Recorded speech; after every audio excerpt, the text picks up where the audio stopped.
It's Thanksgiving, so while we obsess over turkey and casseroles and whether the Cowboys are going to choke again, Leviticus 23 hits us with something wild. God designed celebrations to shape us spiritually, not just fill our plates. So perhaps our holidays need a reset. Join us as we talk about it. Welcome to the Morning Manna Podcast. You're invited to the table for real conversations about faith, culture, and the everyday pursuit of loving God, loving each other, and loving the world around us. Hey, welcome back to another episode of the Morning Manna Podcast. Thanks for tuning in. We love you guys, and I'll be your host, Nick Ertel. But today we've got lead pastor Jonathan Fletcher from Manna Church, Killeen, Texas. Welcome, sir. Indeed. That's good to have you here. And then, of course, we've got Dr. Carlo Serrano, president of Manna University. Welcome, sir. Thank you for having me again. Yeah. Working on another doctorate. Glad to be back. Because one's not enough. Yeah, there's another one out there. Might as well. I love that you're working on you can correct this. All right. I love that you're working on a lesser doctorate. You already got the doctorate. Yes. Now you're like, I'll just add another one at a lower level. It's not lesser. A scholar. It's a professional. Yes. That's good. Doctorate in ministry. Yeah. Good stuff. All right. Well, producer Bryson, what do you got for us today? Yeah, well, it's Thanksgiving. I hate to ruin the illusion if everyone's like, "Oh, but this is Sunday." It's like, no, it's actually Wednesday. No one thinks that. Yeah. No one believes that. So we sat down on a Thanksgiving, guys. Yeah. So I figured, why not talk about Thanksgiving? So I have two questions. One of them was my idea. The other one was Nick's idea because he threw a tantrum. So I'm going to give him that. Wow. Number one, what is the best Thanksgiving side dish? Just period? Just period. I want to know, like, what do you think is the best Thanksgiving side dish? I'm personally a sweet potato casserole guy. Okay. Wow. That's a tough question. That is tough. I think about smoked mac and cheese. I love some good smoked mac and cheese, but I also really like green bean casserole. It's got a special place. I don't know. Yeah, I think there's some of the Thanksgiving sides you eat other times of the year. So I think I have to try to narrow it down to this is only eaten usually with Thanksgiving. So that's where I would think. Like stuffing? Some kind of a stuffing or dressing. Very logical.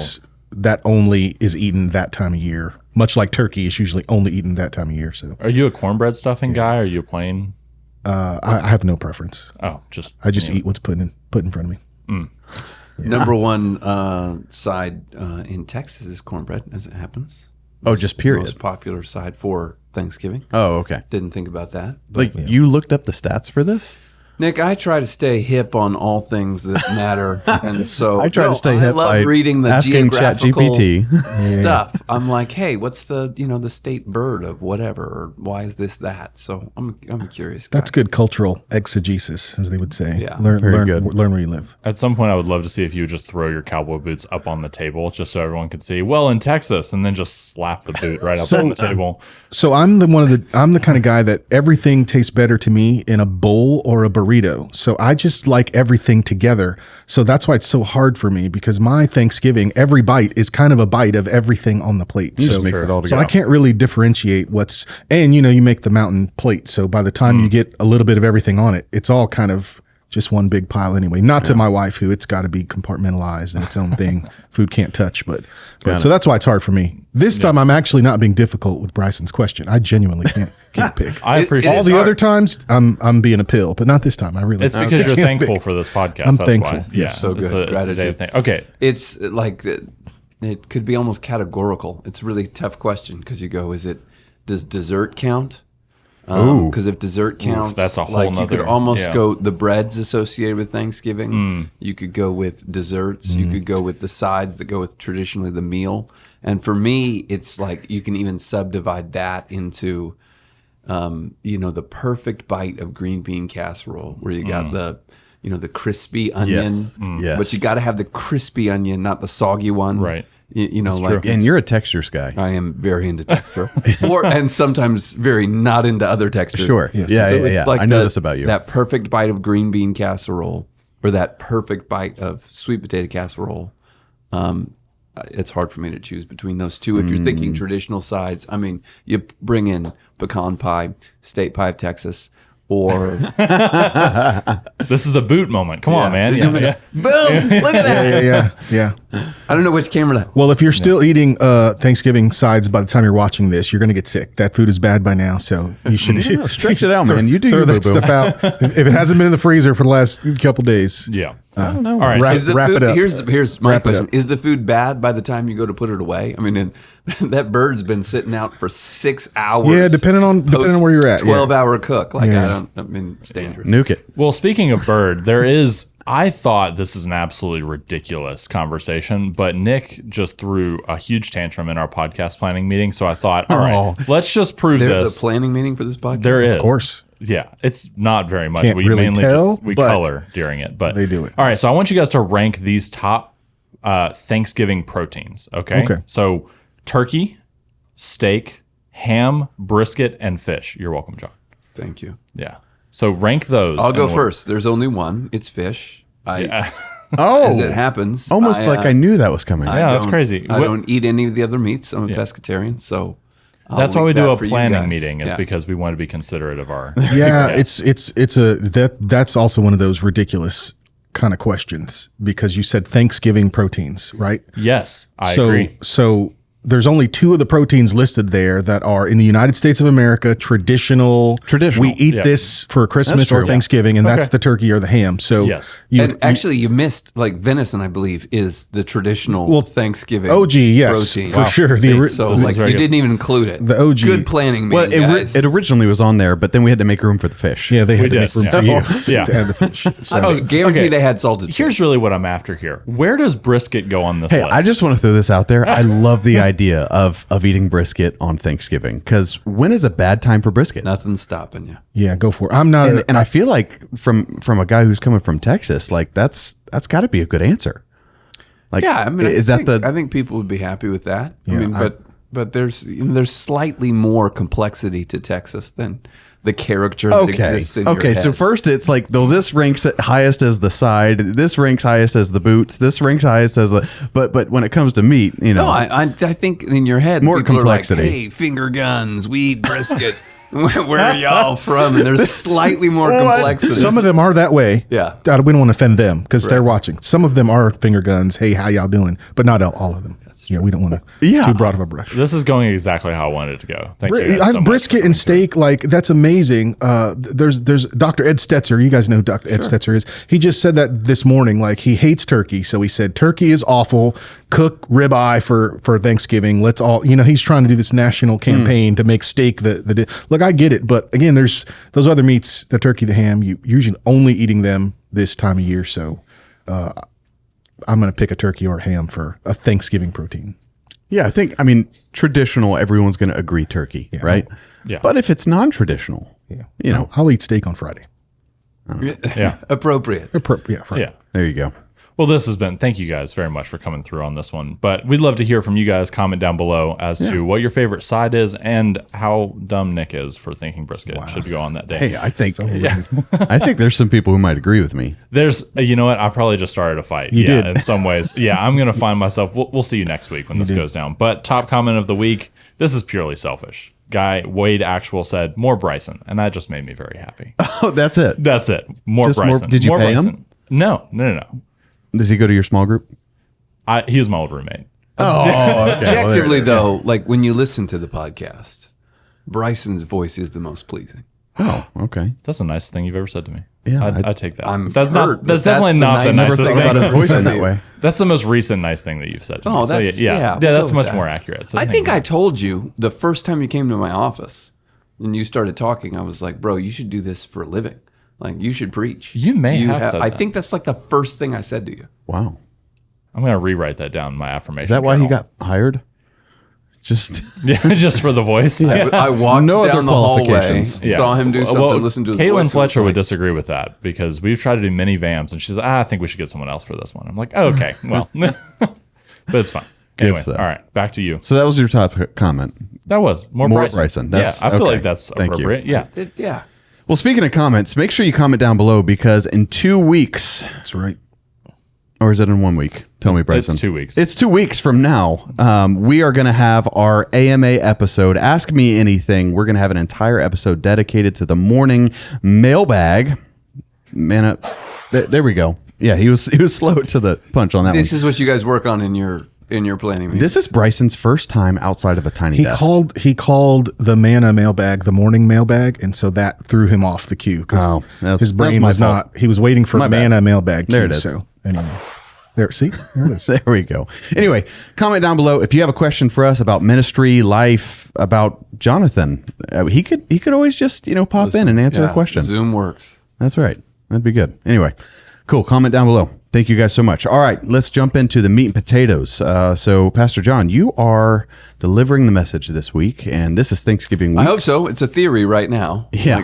Well, tonight. We pre-record, so lots could happen. That's right. So tonight you're going to record that. I've read through the message, and it's a fantastic message. But your primary text for this message is Leviticus 23. Nothing like Leviticus for a nice holiday weekend. So it's the law. Easy listening, baby. Just get Bryson up there reading it. Everybody's going to be like, I'm glad I'll be honest, man. Church. Of all the messages I would have thought of for Thanksgiving, I wouldn't think you're going to Leviticus, but I love the approach that you have on this, because this is where the law is talking about feasts and festivals and all of our celebrations and everything. And so as you start out, really, that the first thing out of all the feasts that it talks about, the very first one is the Sabbath. Yep. Now, I'm not going to spend this much time on all of them, but do you think there's any significance to it starting with the Sabbath? I think it's the whole. Boy, you want to go into a weird, and Carlo, you can go with me on this. Sure. You want to go into not weird, but just like a metacognitive role, metacognition, thinking about what you're thinking about. That's Meta. for you. Yeah. Yeah. So, I think it's the whole point is there's a rhythm that God designed us to live in. And, at Manna, we say that devotion to Christ is the place where the human heart is most satisfied. There's a place where we're designed to be. And it starts with that rhythm of Sabbath rest. So God does the work of creation. If it were me, thank God I'm not God, but if it were me, I would want Adam to be around so that he could watch everything. But he's not. Adam gets created last, and then immediately God invites him into rest. And so then that establishes this rest into work rhythm, et cetera, et cetera, et cetera.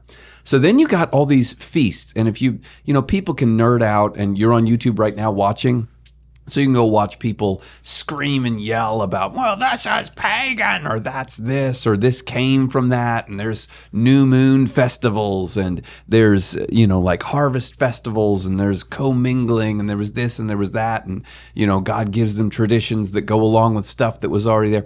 Here's you can fight all that out, and that's not what I want to do now. I think God created us to live, and my whole thesis for this message was, holidays, festivals, pause times, celebrations exist to help us center on God. And so I think there's this rhythm that we're always designed to live in. And so, this tradition of whoever, whatever, tribe from, ancient antiquity, they would do harvest festivals or celebrations of the new year and all the rest of it. And it's like, did this get borrowed from this or that? I think it was always God's design that humanity tries to naturally is not the right word, that we stumble into because we were designed to pause and celebrate. It's just that Jesus was supposed to be at the center always. And so it's that picture of, and if you look at it's funny because if you study it, you go pull it up on your logos, it's going to go the 7 feasts of the law. And really there's 8. They just don't include the Sabbath as part of it, though it's in the chapter. And for me, it's like the start, and then you got the 7 feasts. But I think the whole point is all of this is about rhythm. And it's about rhythm of God being the center of everything. You don't have to work on your own. I think about the Sabbath, and sometimes we're mean to the children of Israel, and as they're wandering in the wilderness, And I don't think we need to be because I think we're sitting at home fat and happy knowing where our next meal is coming from. And you think of some of the things they went through, like manna shows up. And God's like, hey, I'm gonna give you manna. Like when the dew comes up, there's a little seed. You can pick it up. Only pick up this much. It's like an omer per person, or half an omer, or a core, or what. Like, only pick up this much. That's all you need for the day. Don't pick up more. It's gonna work out fine. And if I thought I were starving, I'd get extra. Yeah. And of course they do. That's what they did. Yeah. Yeah. So like, and then Moses is like, what are you doing? God said, like, you guys, there's maggots in it. Like, but if you think about it, it's because here are people who are starving and they see food. They go, we're going to grab this and extra. But the point was always God's going to provide for you tomorrow. Provision. Yep. So you think about the Sabbath being worked in to the law for them. And it's not like sometimes we think of the Sabbath and we think of the Sabbath as this like super limiting. Can't do this, can't do that. Don't play sports back in the day. Don't play sports, don't do this. You can't brew coffee, like all of the different traditions and how they look at it. But if you think about it from people trying to scrape out a hard scrabble life where they don't know where their next meal is coming from, the Sabbath is almost, it's not limiting. It's this gift where God goes, I'm always going to be your supply. I'm always going to watch out for you. You can trust me. It's not the work of your hands that makes this thing happen. So then you start to think through the feasts that we're just going to kind of touch, but you could study deeply in Leviticus and the celebration of the New Year almost with the trumpets and you got Passover and you got this and you got that, and it always brings us back to Jesus. And it's this idea that our celebrations, whether it's a feast particularly or bonus time or whatever it is, our celebrations should bring us back to a place where God is at the center. Yeah. That way too many words. Yeah, God at the center is what worship is. So that word, it's a posture word in both Hebrew and Greek. It's to prostrate, to lower yourself in the presence of something or someone greater than you. What I love about the concept of Sabbath, especially being first now in this codified fleshing out of the original commands, right? That Sabbath is, in my opinion, one of my favorite of the 10 commandments, this honor the Sabbath, but not for why we think so. So, the 10 commandments are how we relate to God, how do we relate to others.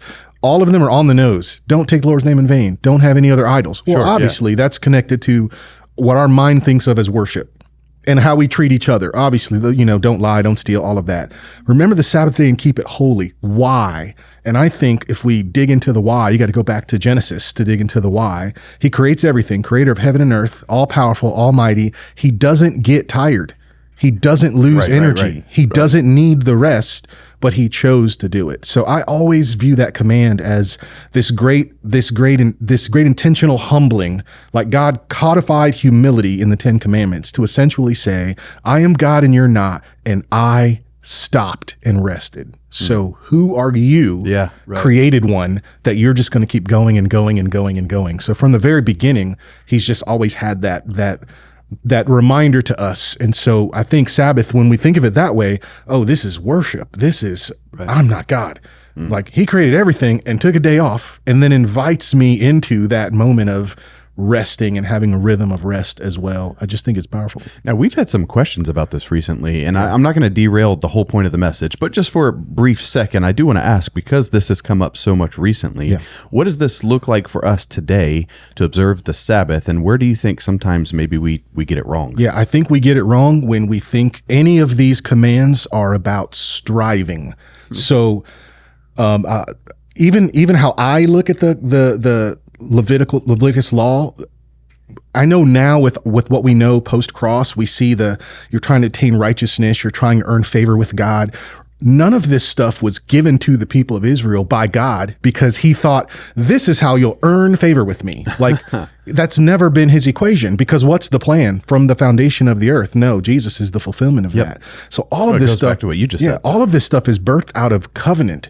Because you're my people, this is how my people act. So we get to participate in these feasts. We get to get on God's rhythm. We get to stop and pause and thank him for all the things the various feasts represent. I think where we get it wrong, number one, is we think that it's earning us anything. We think God is impressed by us keeping it. we get into the letter and the minutia, and well, it must be this way or that way, and we lose the whole point. For sure. I think that's why you see Jesus come through, and his guys are picking like the raw wheat, and they're eating it because they're hungry, Right? And they're like, "Hey, you can't do that on the Sabbath." And he's like, "Hey guys, Sabbath was made for Sabbath man. is made for man. Man not, wasn't not made for man Sabbath. the Sabbath." That's So right. the point is, and to your point, I think everything that we're seeing in the law, the design is to keep people in every aspect of their life thinking about God. And when your focus is on God, everything else lines up. Like that's how you were designed to be. When you focus on Him, the rest of your relationships make sense. How you live, it all works when He's at the center. And so that's the design. That's how we should live with it, where we rest from striving. The only place where the Bible tells us to strive is to strive that you may enter to His rest, right? Strive to. So in other words, sometimes it's going to feel unnatural. You got to do the unnatural thing to say, I'm not in the center. God is in the center. So I'm going to make sure He's there. And I'm going to do that in a way where I don't make things happen. So as we look at these Old Testament feasts and celebrations, it goes through this list, and I can't remember all of them off the top of my head, but I mean, you've got the Feast of Unleavened Bread and of Weeks and Feast of Booths, Sukkot, or I don't know if that's how you say it, but you got all of these, right? If you were to look at these Old Testament feasts and celebrations through a New Testament lens, what changes? What should we be seeing when we look at all of these? Yeah, I mean, I think Carlo made the point. I mean, he touched it, but like what we should be seeing, and what I think you see is, I think you see Jesus in everyone. That's right. I think, and the New Testament's great at helping us then reinterpret the Old Testament, where you got the Feast of Unleavened Bread, and they know that, so they're going back to it. And Jesus calls Himself the bread of life. Yep. You've got I love the picture of the feast that's also called Pentecost, 50th. Oh yeah. And so then Pentecost happens, and the Wycliffe translators have. I'm forgetting the name of the feast. It's in the Bible. I could open it up. I literally have a ribbon there. You've got that. Next page. Let's see.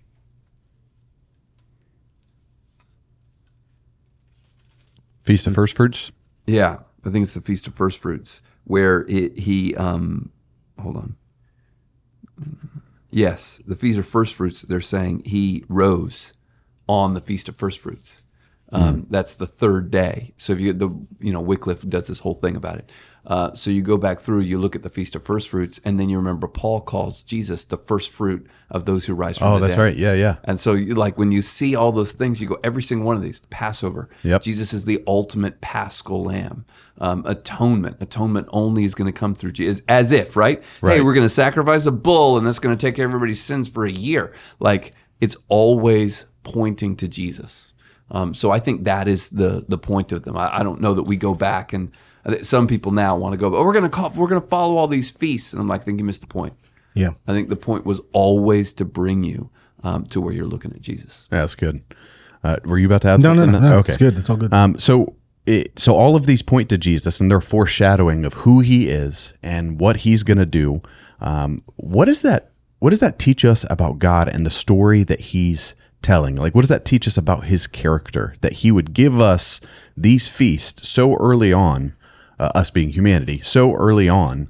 What does that teach us about Him? I think one of the key things it teaches us, it's not cool to say because this doesn't paint the picture of this warm, fuzzy, friendly man upstairs. But He is God Almighty who will share His glory with no one. Yeah. He will be praised. He will be worshiped. Every knee is going to so a lot of this centering everything around. Remember, I'm the one who provides. I'm the one who set you free. Remember when you were roaming around with nowhere, now you're going to commemorate that too. And I'm the one who buys you back. I'm the one who redeems you. It's that upward focus that these are designed to have. It tells us that, worship, as in a heart posture that knows there is a God and I'm not that God, is very, very important to God. He will not share His glory with anyone else. He can't. He calls himself a jealous God for a reason when you read the text. And that rubs people the wrong way. God being jealous, how? But again, that's a man-centric view of him. And if we would just take him at his word, we would see, it makes sense. Yeah, he must be preeminent. Yep. He can't be second place. Right. So your life is out of order. I mean, and the funny part is, I love that you said that. What we mess up often is that we think we've got a say in that. Like, I'm going to put God first in my life. It's like, well, he is. He already is. Yes. Trust me. Like, he never lost his spot. He is. You've been acting like he's not. So everything about your life is out of order. Yeah. So he can't be second. Your life only works when he's in That's first. good. Yeah.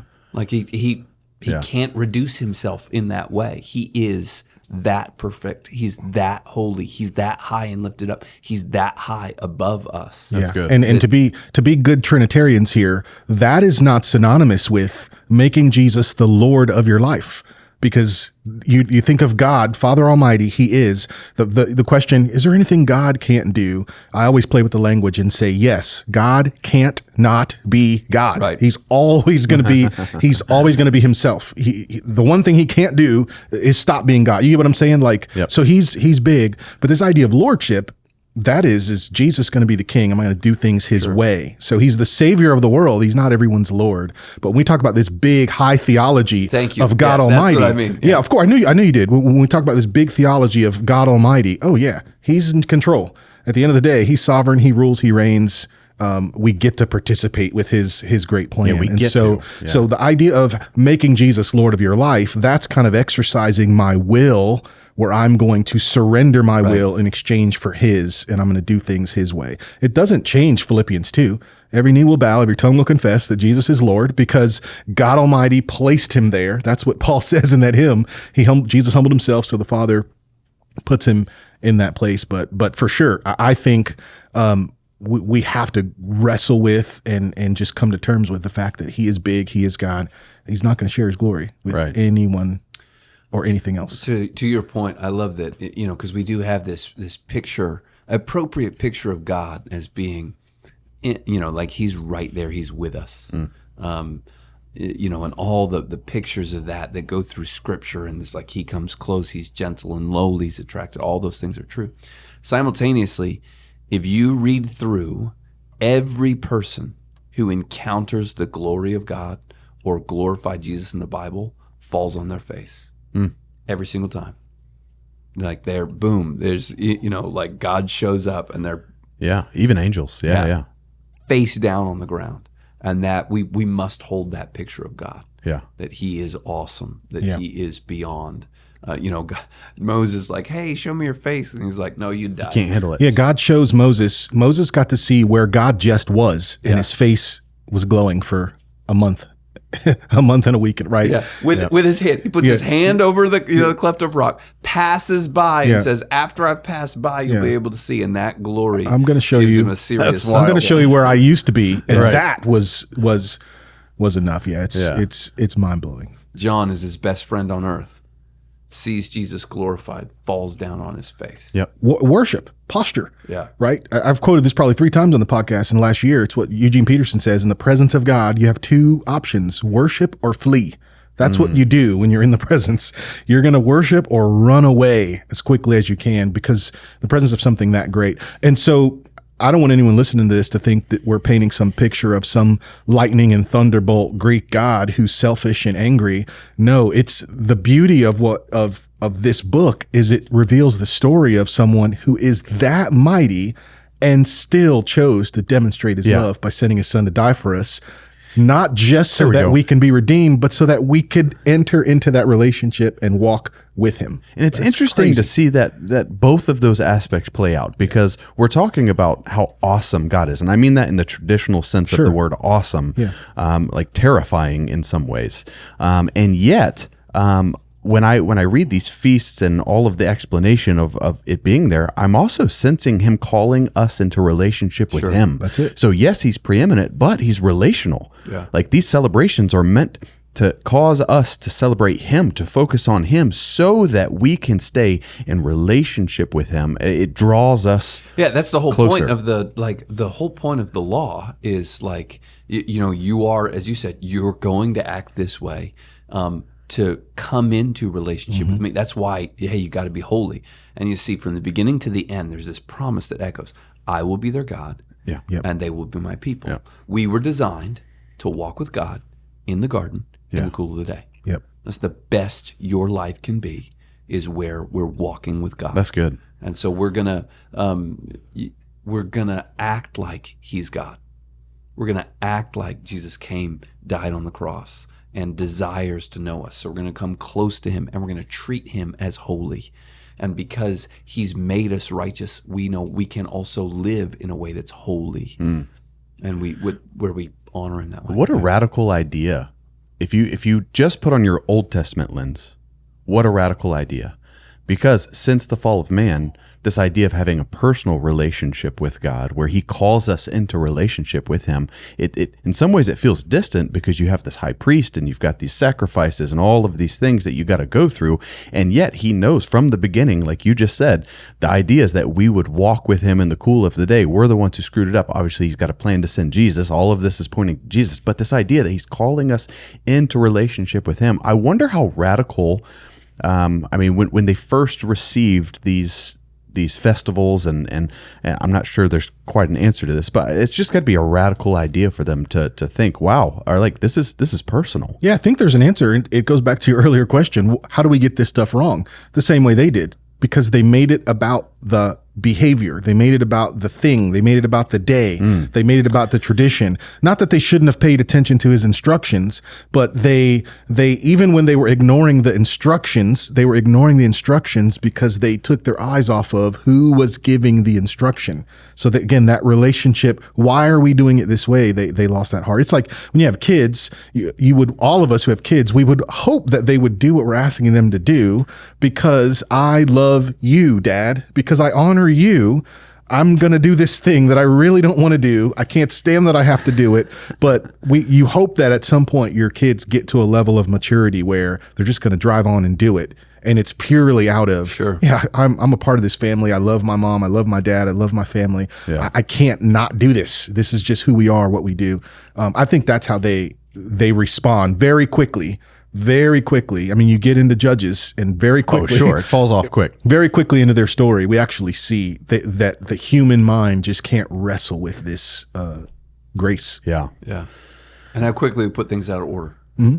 And that's, to be honest, I think that's sometimes why this, I might be pushing a little bit, but I think that's sometimes why we get into holiday time periods and everything feels so strained is because we were created for these natural times of pause. We were created to gather with family in gratitude. Gratitude is worship. And when we honor God, we're created to gather in these times for Jesus to be at the center, for us to honor God, for us to reset, for us to build culture, for us to pass on heritage. And instead, we've added so many things around it. So we find this is so frustrating. It's like, it's because you're doing a thing without the reason for the thing. Yeah, it's if I can get on a soapbox, I don't want to blow anyone's ecclesiology up here. Think about communion. When we're celebrating the Lord's table together, we use language like, let's take communion. And I think that it's not something we take. That is something we receive. We enter into this common unity, this fellowship, this gift.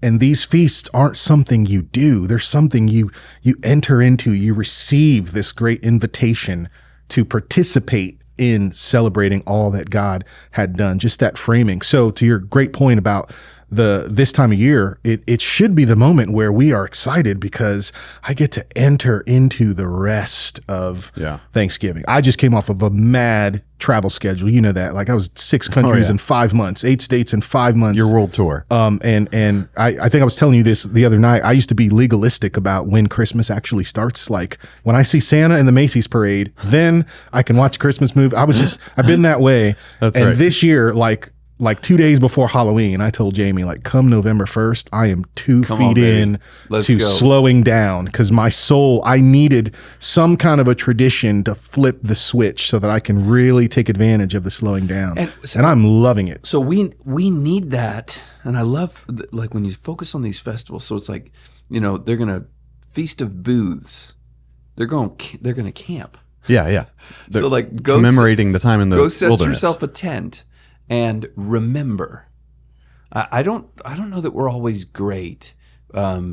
Christmas, 4th of July. Like I'm not trying to make things holy that it, you know. Yeah. Christmas we go Jesus' birthday, but let's think about three folks already commented and cheered with American flags because you said that. Let's think about 4th of July. Let's think about Juneteenth. Let's think about Thanksgiving. Let's think about some of these other times that we have and what they represent. Jubilee, freedom from oppression, like we're going to gather in gratitude. And so what I love when you look at all these feasts and festivals is that you get in there and there's a celebration, but it's not all just celebration. It's memory. Yeah. And when you go back into the memory, you start to rehearse again what God has done. And so there's in the description of the Passover, it's like, hey, when you're doing this, your son's going to come and ask you, why are we doing this? And you're going to say to him, with a mighty hand, God led us out. Come on. And so there's those places where, it's appropriate for us to pause. It's appropriate for us in times, let's talk about Juneteenth. It's appropriate for us to celebrate and then pause and have a national memory of a past sin and recommit again to God's desire for freedom for all, for Jubilee, for all the rest of that, and go, this is a time for us to think, to remember where we were, to look at where we're going, to remember God in the midst of that, to reacquaint ourselves with his character and his nature, and then to press forward. So I think sometimes these slow down periods are opportunities for reflection. And then when you take it personal, that is really poor grammar, Bryson. You got a little thing you can hit that's like, take it personal. When you take it personally, look at you. Man, Johnny on the spot. I love it. That was a bit much. Yeah, that was excessive. We need more Bryson. When you make it personal, when you take it personally, then you start to Thanksgiving. You spend some, hey, everybody around the table. This is what we do, right? All of us. Let's name one thing we're grateful for. Maybe on the day that you're off or the half day before or the day after, maybe there's some time to pause and really on your own connect with God and go, Lord, in this period of my life when I didn't tell the truth, Lord, in this section where I had this attitude that was just not right, you rescued me for that. And I'm grateful for it. And you set my feet on solid ground and you've given me, do you know how many prayers you're living that you prayed in before, and you prayed them with all earnestness, and yet many of us have not stopped to thank God for answering the prayer that we prayed over and over and over. And that's what Thanksgiving, whether it's Thanksgiving on whatever at the end of November that we do in the United States, or Thanksgiving in some other tradition. Aruba, they don't celebrate Thanksgiving. That's where the turkeys can go. There you go. Odd things that I know. Brisket, baby. They turkeys can go to Thanksgiving, or can go to Aruba in November, and they'll be fine. That's where you just kind of pause and go, Lord, I'm grateful. I'm grateful for you. I'm grateful for what you've done. I'm grateful what you've moved in my life. And I think that sets you up better. Turn around and look at your wife and your kids or your husband or whatever, and you go, man, God, you've been so good in my life. That helps you step into the next part of the season with so much of a better attitude. Well, it gets you thinking about these traditions and these celebrations that we have. Why do we have them? And what traditions are we building? And even at the end of the message, you give us 3 practical takeaways of, you give us 3 reasons why we build traditions and celebrations in our homes and in our lives. Can you break those down for us? Sure. I mean, like fundamentally, I'm sure I wrote them down with some clear thing in the message, but fundamentally, it's like we're going to center our eyes on Jesus in worship. We're going to build culture and heritage for our kids after us. And that's the point of like, hey, this is one of those things that your son, your children, your daughters are going to look on and go, why do we do this thing? And we go, okay, here's the opportunity to put into you the value from God. And then we're going to do it as an example. People are going to see this. That's right. And so, and some of that's, I mean, like, I'm not just coming up with that to have 3 points at the end of a message. So people go, okay, 3 points. But you look at it, and one of the things I went to is Psalm 130, which is one of the Psalms of Ascent. And so you realize there's a tradition as they go to the festivals. Yeah. And some of these festivals are required attendance. Hey, you need to do this sojourn. And there's reasons why people don't go, but generally they're going to head up to Jerusalem and they're going to celebrate this festival together. And on the way, they're going to sing these psalms. Yeah. And as they sing these psalms, it's funny, Carlo made me read a book for a D-Min class that talks about like memory and the power of memory. Yeah. Part of the psalm, preaching as remembering. there it is. Yeah. Part of the Psalms of Ascents are designed to spark a national memory of the greatness of God. And that is worship. So as they come to prepare for the festival, they're singing these psalms about the greatness of God and what he's done, which is so good in great times, and it's so good in difficult times. All of us need to have psalms of ascent when you get that letter and it's like, oh, insurance has gone up, or this is happening, or that's happening, or this thing happened again. You go, ah. Then you go, wait, God's been faithful and he always will be faithful. And so there's this worship that happens. And then there's the heritage of what we're trying to build into our kids. Like in the church, this is a total sideways rant, but is that okay, Bryson? I'm just looking for you to respond with your voice so we can get more Bryson. Normally, I don't have my mic on, but yes, that's okay. Okay. And now I forgot where I was going. Oh, yeah. Normally, we exalt too much the unbelievable, amazing testimony. I was, doing this much crack. I was selling heroin. It's always crack. Poor crack. We always beat up on crack as the drug. They'll say poor crack. Oh, you're right. Cocaine. Heroin, all those other nasty drugs. We're going to get flagged by YouTube by saying these drug words. Sorry. So like that's what we celebrate. And I feel like when we should, like we want sinners to come in and be like, man, I needed Jesus. But what I love is the boring testimony of a child born into a home where they say, I watched my parents serve God. Yep. And they explain to me how their marriage is a picture of Jesus. And we walked through these, and I knew what it was to follow Jesus. And I didn't my have to entire struggle life. with all these. And here are the traditions and all the rest of that. And so I've grown up, and I'm a husband of one woman, right? And I have kids now, and I'm passing on those same heritage. And I learned to read the Bible at my dad's knee, and all the rest of me go, I got a boring testimony. It's like, no, that's what we're trying to build. Yeah. That's part of why the vast majority of salvations happen before kids are 13. It's not because they're out there like, oh man, it's here I was running a numbers game. I got arrested and it was like prisoner joined the military. It's like, you're 4. It's, it's the reason they're getting saved is they're growing up in households where they're telling them about Jesus. Yeah. And so that's part of the designation of these festivals is so that there can be a lasting consciousness of community that goes multi-generational as we talk about the great things that God has done. And even the most repetitive Psalm 136, it's doing that same thing. It has one clean line, give thanks to the Lord for he is good, his love endures forever. And the rest of it is Genesis through Deuteronomy. The rest of it is, now let's retell all the stories of what he did. I mean, they even throw in like overthrowing the kings, Og of Bashan and Sihon of Amorites. Like it's just the retelling of that story. But Poor guy, Og. Og, yeah. That's something that they did all of the time in repeating that. I got to be in Rwanda this spring. I'm there every year. And from April to July, they have a national season of remembrance. They call it Kwibuka in the Kinyarwanda language. That means to remember. And it's their national holiday that not only commemorates and deals with the mess of the 1994 genocide, it also focuses on reconciliation and the work that's been done and what do we do. And we got to be there this year during the actual opening week of the ceremony. So the whole country just shuts down. It's very somber, lots of ceremonies.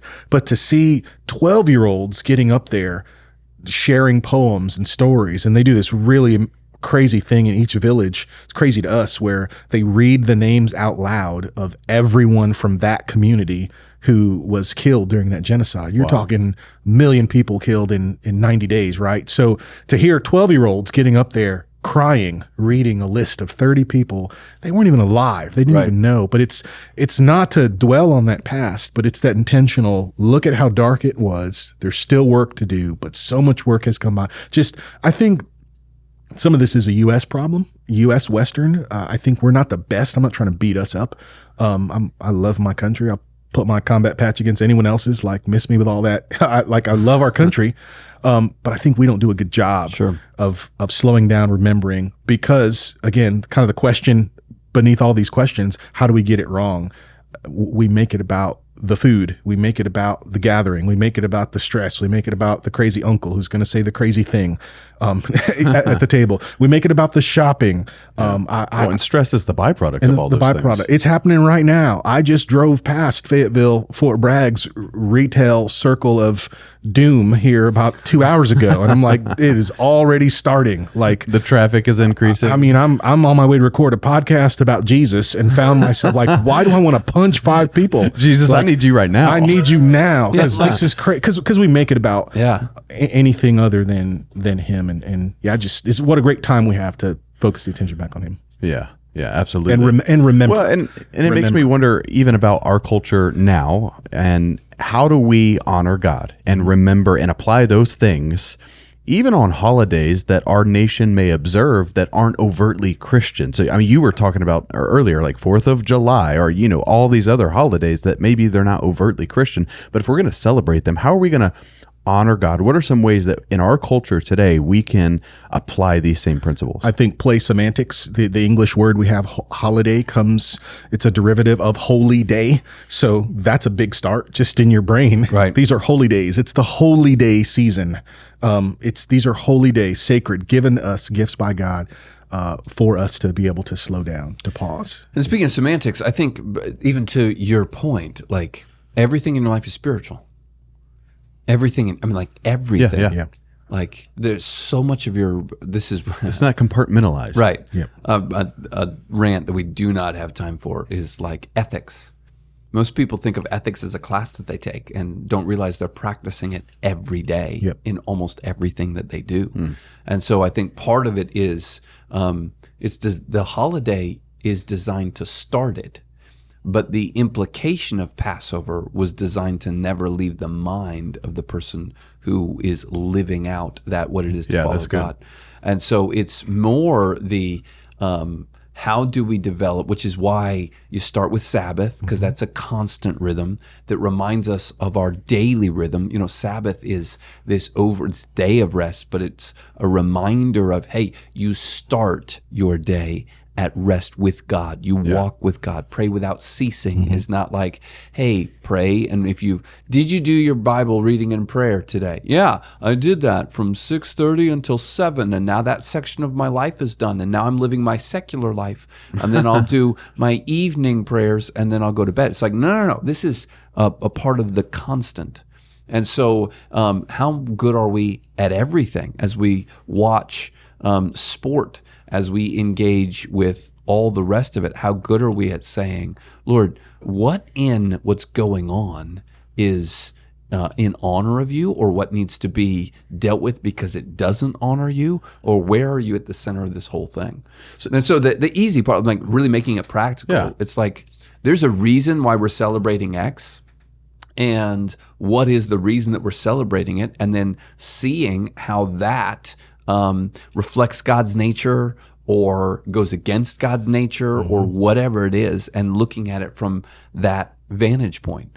So, it's like Dr. Martin Luther King Day. Okay, let's think about Dr. King and what he stood for and all the rest. And it's really easy to find immediately, okay, we can go right to the scripture on this. Yeah. That's why James Lewis is always like, hey, it's not a day off, it's a day on. It's a day of service. Yeah. And you go, okay, the Son of Man didn't come to Be served, served. but to serve and to give his life as a ransom for many. It's easy to do. 4th of July, Juneteenth have the same kind of idea. Hey, freedom for all, right? And so that is reflective of God's nature. That he wants to set us free. He wants to pull off the yoke of slavery. I mean, you can just go through. Yeah, and I think Thanksgiving, Christmas, the season we're in now, Thanksgiving, Christmas, and New Year, I think those are probably the lowest hanging fruit for us as believers to make that direct connection, especially the concept of thankfulness. In everything, give thanks. This is the will of God for you in Christ Jesus, Paul tells us to the church in Thessalonica. So the idea of giving thanks, well, that's something I can put into my daily rhythm of everyday life. I would dare say, I don't think you can actually become legalistic about having an attitude of gratitude. I think every day you could just, as a rhythm, write down, discipline. Here's what I'm thankful for. Thank you, God. I do it personally in my journaling. It's the first line. Thank you, Lord, for blank. And every time I feel like I'm being too trivial or small, Holy Spirit just reminds you, like there's nothing too small to be thankful for. That's good. But just that constant mindset of gratitude, on and on and on. You could do that every single day, but we've been given this gift, especially here in the U.S., of no, we're going to stop everything and call it this day and make a big deal. So yeah, we're thankful for the family, thankful for the food. Even if that family that you've been around is getting on your nerves, I'm thankful that I have family here to get on my nerves, because not everyone has that. I mean, I'm not trying to oversimplify it, but there are certain concepts that are very simple, and I think Memorial Day. Yeah. Like greater love has no man than this, than to lay down his life for his friends. That's right. And so you like, here's the sacrifice, and here's the why of the sacrifice, and let's pause and let's honor them, and then let's honor larger that this is a picture. Why does everybody's heart tear up? Why does everybody love the hero story? Why does everybody identify with the great hero who was willing to go out and dive in front of the bullet, and everybody stands up and is like, that's bravery. That's why. And it's like, yeah, that's because that's the Jesus story. That's it. Your heart was always designed to respond to it. That's so good. And so when we see it, let's honor it. Let's honor the people that, I mean, like, it's cool to honor all the reasons, but then also let's go one step deeper. Yeah. And recognize that the value of this is that's representative of Christ. Well, and I love the duality that you mentioned a moment ago, where yes, this is an everyday, all the time sort of thing. Spirituality is not compartmentalized. So yes, this should be a rhythm that we're constantly living in. And yet there is absolutely times where we go out of our way to create traditions and do things that we normally wouldn't do in order to honor God and carry on that legacy, as you said. So it's a both and. The challenge is both and. Yeah. And then, like, on top of that, you should have your own, I'm speaking right to the camera, you should have your own traditions. Like December 18th is kind of a big deal in the Fletcher household. That's when Heather and I got married. So there's a holiday, it's an anniversary, and like our marriage is best when Jesus is at the center. Yep. Like, again, to your point, really low hanging fruit there, but there's so many other times here. This is when we moved. This was the great camping trip of. This was the, like, all that causes you to stop, celebrate, mark some important time, and do it in a way where Jesus is at the center, brings you into the rhythm you were designed to live in. Yeah. All right, so this is my last question, but super practical and right along those lines. What Jesus-centered tradition are you incorporating with your family this Thanksgiving? And it may be something that seems pretty obvious to you. Maybe it's not to everyone who's watching, but what does that look like for you? Yeah, Jamie and I, we this time of year, we do intensive reflections on the past year. So we intentionally look through. I'm a big pictures guy, not so much for the posting, although I do some of that, but this is way deep into the levels of my obsessions. Every month, this is a true story, every month I look back at every single photo I took of the last month, and I'm genuinely reflecting on thankfulness. Wow, can't believe I did that. And then I go back to last year and I look at the month ahead. So like, at the end of November, I'm going to go back to December of 2024 and look back what happened then.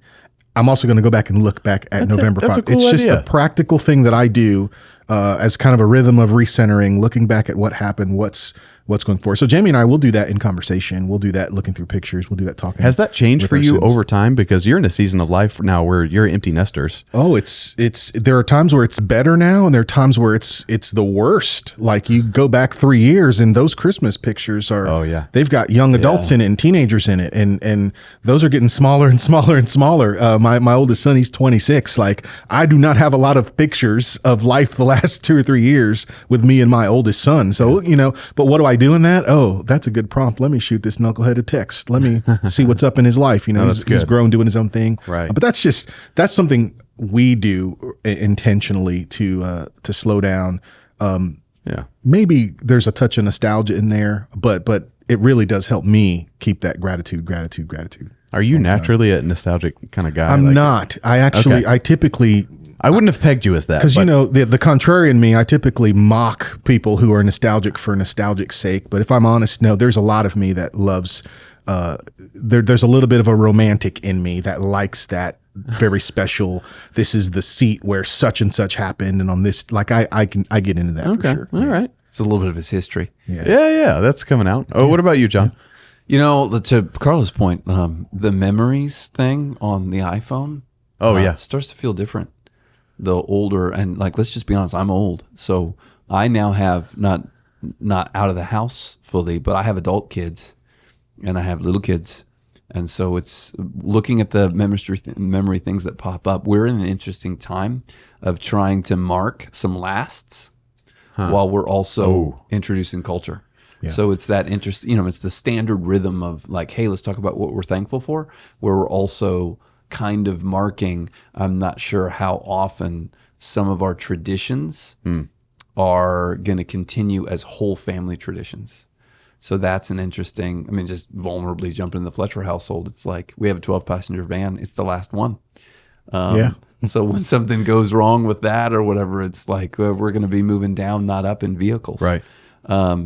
So yeah, that's kind of we're figuring out right now how we, that's inevitable. It's like we do vacation this way. It's like, well, I get more vacation than, my daughters who are working. They're earlier in their career. I've done mine a little bit longer. You accrue more days throughout the course of it. So it's like, hey, this many of us are going to go do this thing and I'll fly you out for the weekend.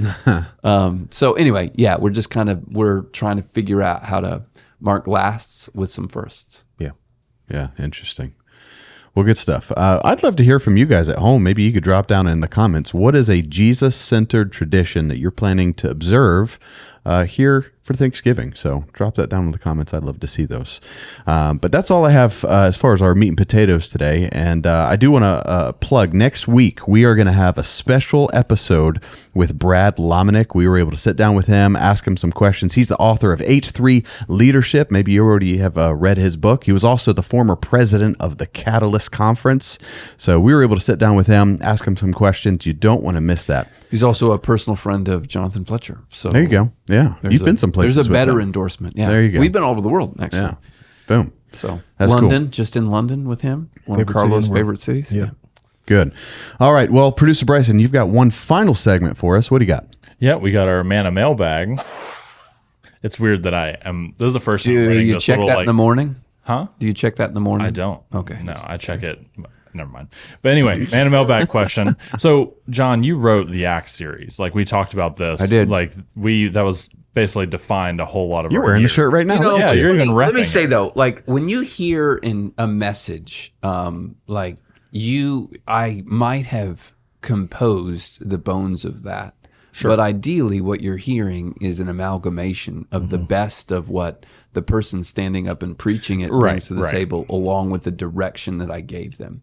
Yeah. So if anybody's like, man, I loved week whatever of the Acts series, the best message I ever heard. I'm so grateful for Jonathan.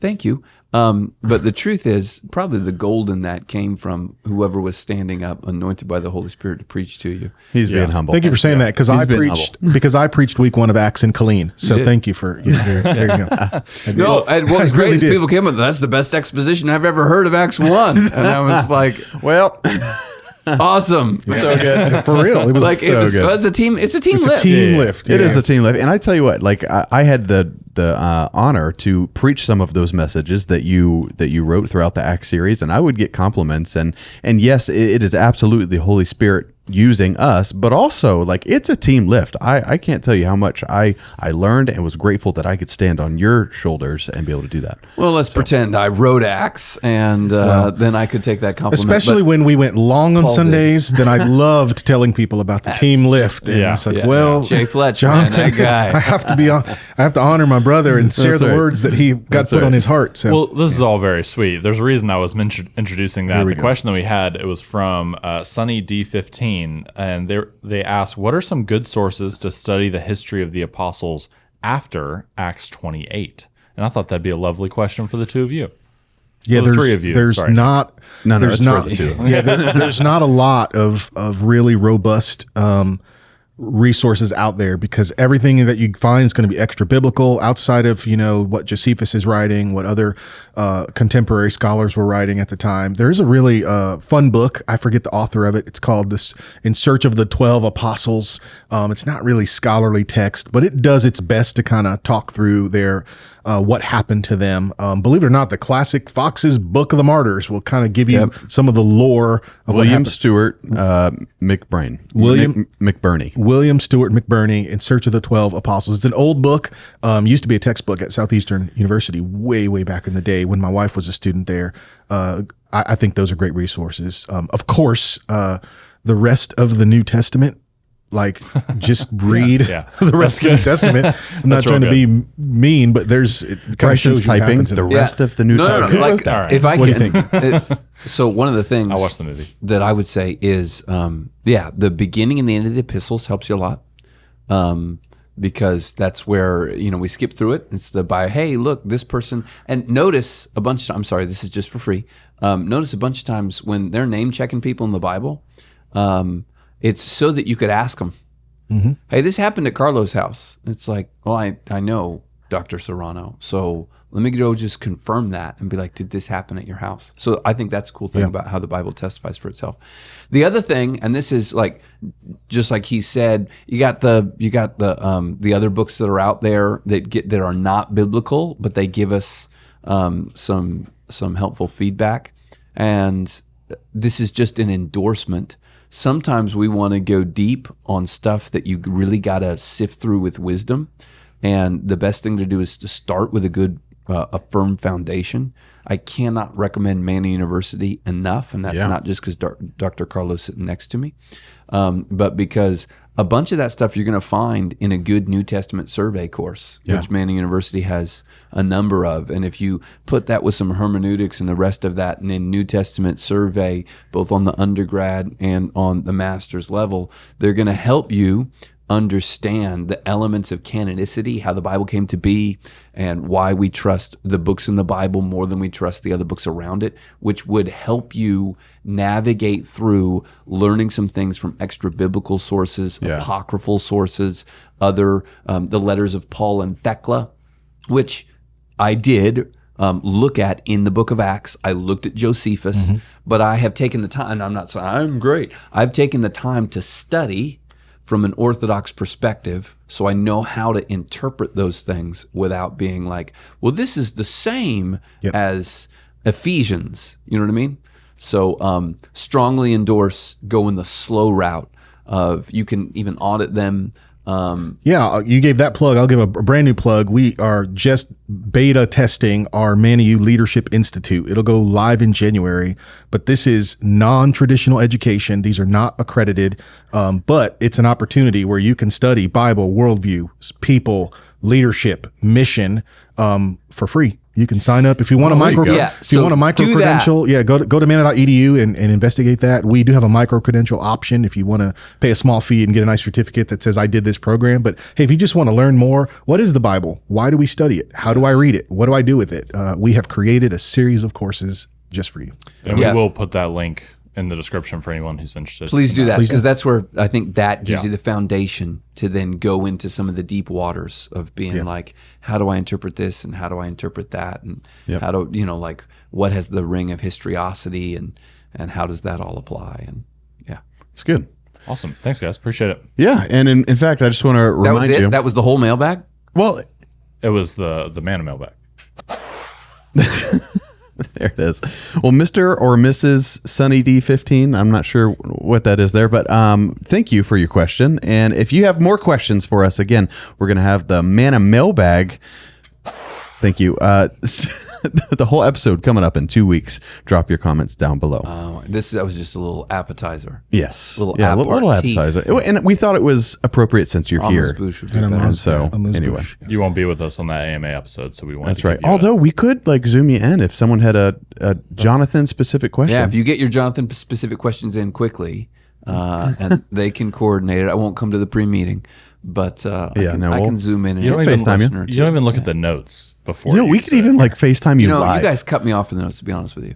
Like, so part of the reason I don't is because of the whole apps that we use, and like I don't have access anymore. Oh. So there's a little thing like, hey, Nick, whatever, here's the thing. And I click it and it's like, not I sent you for the link and you can't see it. And that hurts my feelings. So I just come in all jocular man. and I'm like, I don't even look at the stuff, but it's because you guys cut off my access to it. one single tear goes down your that's face. funny. Yeah, I got you.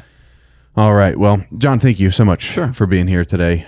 We appreciate it. And you're going to stick around. You're going to preach tonight. And this I am weekend, going so- on a couple hours of sleep, so Very you'll good. see this after. So don't. Nope, don't edit it. Thank God. I You still have a edited filter. yourself? I was Yes. about to say, don't pray for me in the past. Lord, give him grace to preach. I already did it. There you but go. hopefully I can remember the sermon when I go to Well, preach. listen, we love you guys so much. If you live here in the Fayetteville, Fort Bragg area, we'd love to invite you to one of our in-person services. Stop by. You can go to our website, manna.church, to see all of our locations and service times. And if you go to Hope Mill site, you can see Bryson. He's over there. He's the big tall guy over there. And if you live in Killeen, I'll upgrade you on that. 9, 10:30, and 12 at 1826 Stagecoach Road, Sunday morning. That's when we have our services. Killeen, Texas. I'd love to personally invite you to come on by. Come on now. Let's do it. Yeah. That's it. If you are not in one of those areas and you want to watch online, you can go to manna.church or just our YouTube channel and check out our sermons there. But we love you guys. Have a great week. God bless you. And until next time, let's change the world. Check out our website, manna.church, to find ways you can get connected with our services, small groups, outreaches, and more.